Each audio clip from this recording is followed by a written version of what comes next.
This is the birthday girl না birthday বেডি বিয়েটা বার্থডে বেডি অ্যান্ড আমরা সবাই ফাইনালি চান্দা কালেক্ট করে কেক আনতে সক্ষম হয়েছে ওনার জন্য।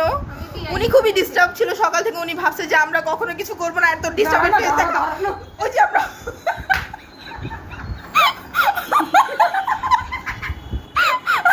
আসলে আমরা হতদরিদ্র অবস্থায় আছি, তো এটাই আমাদের জন্য অনেক।